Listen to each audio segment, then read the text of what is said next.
क्या आपको पता है कि एक आईपीएस अफसर के कारण बिहार चुनाव में नजर नहीं आ रहे हैं लालू। चलिए आज आपको बताते हैं कि पैजामे में चूहा छोड़ने का वो किस्सा जो बड़ा मशहूर हुआ था। बिहार चुनाव 2020 और राकेश अस्थाना 1984 के बैच के गुजरात कैडर के आईपीएस अफसर हैं। वाजपेयी सरकार में आने के बाद अस्थाना गुजरात कैडर वापस चले गए और मनमोहन सिंह सरकार के आने के बाद लालू प्रसाद यादव को लगने लगा कि अस्थाना रूपी बैताल का पीछा उनसे छूट गया है, लेकिन होनी को कुछ और ही मंजूर था। मेरा नाम है सौरभ सिंह और आप आ चुके हैं द भारत जंक्शन पर। बिहार में विधानसभा चुनाव 2020 का चुनावी आगाज हो चुका है। इसी के साथ बिहार में पुराने राजनीतिक किस्से और कहानियां सुनने और सुनाने का सिलसिला भी शुरू हो ही चुका है। आज हम ऐसे ही एक कहानी आपके सामने रख रहे हैं और आपको सुना रहे हैं जो 90 के दशक में बिहार के राजनीतिक गलियारे में काफी चर्चित हो रही थी। आज बात करेंगे हम बिहार के दिग्गज नेता और आरजेडी के सुप्रीमो लालू प्रसाद यादव और गुजरात कैडर के 1984 बैच के आईपीएस ऑफिसर और राकेश अस्थाना के बीच हुई तकरार की। बिहार में यह पहला चुनाव हो रहा है जिसमें लालू प्रसाद यादव की उपस्थिति नहीं है। इसके पीछे वजह कहीं ना कहीं चारा घोटाले की शुरुआती जांच में अधिकारी रहे राकेश अस्थाना ही है। यह कहना गलत नहीं होगा कि लालू प्रसाद यादव को चारा घोटाले में सलाखों के पीछे पहुंचाने में गुजरात कैडर के इस अधिकारी का बड़ा हाथ रहा है। राकेश अस्थाना और लालू प्रसाद यादव के बीच किस्से और कहानियां राजनीतिक गलियारे में काफी सुर्खियां पहले भी बटोर चुकी हैं। अस्थाना को लेकर भले ही आपके दिमाग में कोई घंटी ना बजती हो, लेकिन लालू प्रसाद यादव के समर्थकों के बीच अस्थाना काफी मशहूर रहे हैं और रहेंगे भी। कहानी की शुरुआत होती है लालू के 1995 में मुख्यमंत्री बनने के बाद से। बहरहाल लालू प्रसाद यादव और उनके परिवार के लिए राकेश अस्थाना कोई अनजान नाम नहीं है। बात है लालू यादव के 1995 मुख्यमंत्री बनने के बाद की। सीबीआई जांच घोटाले की जांच कर रही थी। राकेश अस्थाना धनबाद में ठहरे हुए थे और जांच उनके हवाले थी।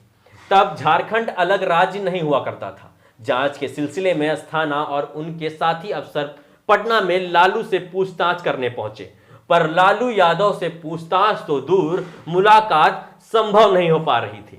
जाहिर है कि अस्थाना पर तरह तरह के दबाव पड़े होंगे, हथकंडे भी अपनाए गए होंगे। अस्थाना कोलकाता में बैठे संयुक्त निर्देशक यूएन विश्वास के चहेते थे। विश्वास ने जांच की लगभग पूरी धारा लालू की संलिप्तता की ओर मोड़ दी। किसी को समझ में नहीं आ रहा था कि लालू बात क्यों नहीं कर रहे हैं, लालू इस कदर से सामने क्यों नहीं आ रहे हैं। पूरा मामला तब साफ हुआ जब किसी नेता के कहने पर बिहार सरकार के एक अफसर ने अस्थाना के एक साथी अफसर से किसी बहाने मुलाकात कर ली थी।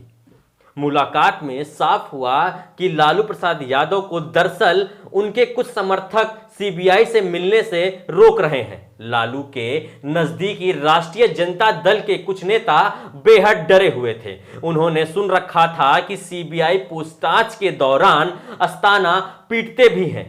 अगर बस इतना सी बात होती तो गनीमत थी। इन नेताओं ने जाने कहां से यह सुन रखा था कि सीबीआई के अफसर पैजामे के अंदर चूहा छोड़ देते हैं और तो और खूब मिर्च वाला खाना भी खिलाकर पानी नहीं देते हैं। जाहिर सी बात थी कि जिस अफसर ने सुना उसने इन सारी बातों को खारिज कर दिया। राजद नेता को भरोसा दिलाया गया कि अस्थाना चाहे कितने भी सख्त अफसर हों, वे किसी मुख्यमंत्री के साथ तो ऐसा करने की सोच भी नहीं सकते।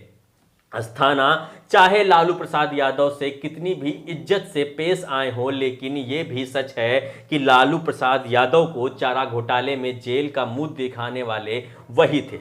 चारा घोटाले से बिहार की राजनीति हमेशा के लिए बदल सी गई।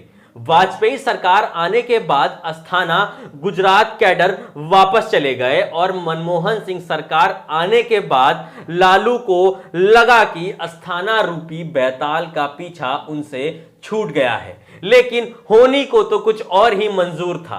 रेल मंत्री रहने के दौरान सूरत के पास एक रेल दुर्घटना हुई। लालू यादव बतौर मंत्री स्पॉट पर मूल्यांकन करने पहुंचे। लालू को इस बात का अंदाजा भी नहीं था कि अस्थाना वहां पर भी पुलिस कमिश्नर थे। अचानक अस्थाना को देखकर लालू प्रसाद यादव का पारा चढ़ सा गया। वे चिल्लाने लगे। इसी बीच कुछ नवयुवकों ने बर्फ के पत्थर जैसे टुकड़े लालू पर फेंके। जाहिर है बर्फ को तो पिघलना ही था, सबूत बचने की तो कोई संभावना ही नहीं थी। लालू घबरा गए और घटना स्थल से भागने लगे। दिल्ली लौटकर उन्होंने आरोप लगाया कि तत्कालीन मुख्यमंत्री नरेंद्र मोदी उनकी हत्या करवाना चाहते थे। यूएन सरकार ने लालू के हर संभव कोशिश की और चारा केस में बरी हो जाएं, लेकिन ऐसा नहीं हुआ। कई वर्ष का वनवास काटने के बाद पिछले विधानसभा चुनाव में लालू प्रसाद यादव का समय बोहरा भी था, लेकिन अस्थाना फिर हाजिर हो गए। चारा घोटाले की जांच अभी चल ही रही थी और ऊपर से इस बीच मोदी की सरकार आ गई थी। अस्थाना दिल्ली में अतिरिक्त निर्देशक के पद पर काबिज हो गए हैं। मोदी से नजदीकियों की वजह से वे सीबीआई में उनकी खासी धाक भी है। तो यह थी पॉलिटिकल किस्से का एक अंश। बाकी आप इसी तरीके की पॉलिटिकल किस्से अगर सुनना चाहते हैं तो हमारे चैनल को सब्सक्राइब करके बेल आइकन को प्रेस करना बिल्कुल मत भूलें। या आप हमारा ये वीडियो हमारे फेसबुक पेज पर अगर देख रहे हैं तो हमारे पेज को लाइक करें और इस वीडियो को शेयर करें। जाहिर है बिहार में चुनाव है और इस तरीके के पॉलिटिकल किस्से आपका समय काटने के लिए काफी है।